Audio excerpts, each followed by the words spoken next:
Sveiki visi, su jumis aš Zita Baskienė, life coach arba gyvenimo mokytojas. Ir šiandieną pagal matricos veikimo dėsnius, paralelinius pasaulius arba šablonus arba paveikslus mūsų sandaroje visatos, aš pasakysiu tokį gyvenimišką pavyzdį. Dažnai mes sakom, kad paraleliniai pasauliai ir galvojam, kad tai yra kažkas kosmiško. Tai kaip jie atrodo Žemėje? Įsivaizduojate, mano pirmasis vyras, už kurio aš ištekėjau būdama 19 metų, ir dabartinis vyras, kurį aš sutikau lygiai po 10 metų, gyveno tam pačiam name.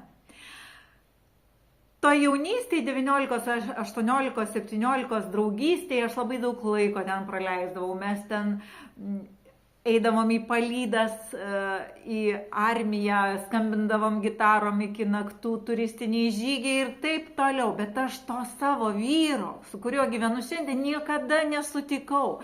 Aš niekada jo nemačiau, niekada negirdėjau, kad aplink toj kompanijai kažkas sakytų, va, yra toks ir toks, jis veikia tą ir tą ir pan. Niekada. Tarsi jis buvo paraleliniam pasaulyje. Tai paraleliniai pasauliai yra mūsų skirtingi dažniai arba vibracinės tos linijos arba paveikslai, kuriuose mes esam. Ir konsultacijose jūs žinot, matot grafikus ir taškus, kuriuose jums lengviausia būtų tą tikimybių teorijos grafiką nulaužti ir išeiti į kitą pasaulį.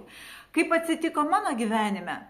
Aš aiškiai žinau šiandien tą tašką, žinau, ką aš padariau jame, kokius sprendimus priėmiau ir panašiai. Ir po 10 metų, kadangi pasikeičiau aš sutikau tą žmogų. Aš jį radau labai aukštame dažnyje, bet jis buvo labai įklimpęs. Ir gal žinot, ta jėga, kuri ir drąsa ir atsakomybė, kuri man leido pakeisti save tiek, kad atsirasti tam kitam paveiksle, ji ir tą mano vyrą ištraukė iš to sąstingio.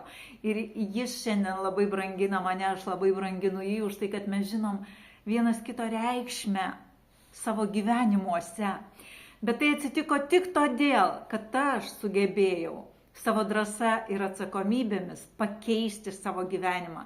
Ir tada ta siena lyg išsitrina, tu pereini ir jinai vėl užsidaro, nes tie žmonės, kurie buvo anksčiau tavo aktualūs, jie jau nebeaktualūs, tu nelabai turi su jais apie ką kalbėti, tavo temos skirtingos, tavo viskas pradeda skirtis.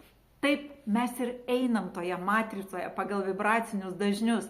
Ir žinot, neužtenka pakeisti sporto klubo, suknelės ar kelio, kuriuo jūs važiuojat. Ne, tai turi keistis viduje, turi keistis filosofija.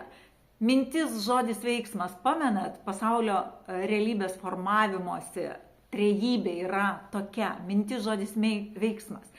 Turėtumėt pradėti galvoti apie kitus dalykus.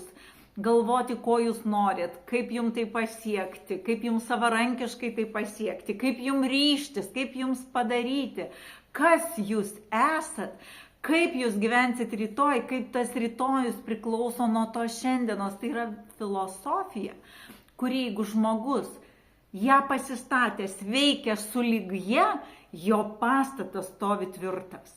Jeigu jis turi filosofiją, bet veikia pagal kitą filosofiją, jūs visada turėsit žemės drebėjimą, tai niekada nebus stabilu. Todėl pirmiausiai atsakykit savo į klausimus, kas jūs, ir jeigu jūs suvokėt save kaip dieviško prado sielą, kuri eina čia ir eis, sekanti gyvenimą taip, kaip nugyvens šį, jūs pastatysit gražų pastatą. Pats aukščiausias lygmuo yra laisvė ir kūryba. Tai yra be galo saldu rasti save toje laisvėje ir kūryboje ir gal padėti kitiems pasiekti panašių pojūčių. Todėl, jeigu mes eisim į drąsą ir atsakomybės, visada eisim į aukštesnį lygį, reiškia, ten sutiksim aukštesnio lygio žmonės. Jeigu mes eisim per baimę ir atsakomybių primetimą kitiems, mes eisim į žemesnį lygį ir pagal rezonansą sutiksim ten žemesnio lygio žmonės. Kaip visada, viskas priklauso nuo jūsų. Atsakykit savo klausimą, kas jūs čia ir ko jūs norit sulig tuo, kad yra rytojus ne tik savaitėje, bet ir gyvenimų prasme. Tada viskas būna visai kitaip. Tai šiandien apie tą paralelinį pasaulį. Nereikia ieškoti kažkur, viskas gyvenime yra labai paprasta ir žemiška, tik mokėkim sujungti. Kol tau nenutinka tam tikri dalykai, tai sunku suprasti. O daug dalykų nutinka dažniausiai tada, kada tu jau esi brandoje, tada tu gali atvynioti tą laiką atgal ir pamatyti, kaip kas vyko. Tai aš jums visiems linkiu susitikimų aukščiau. Ačiū.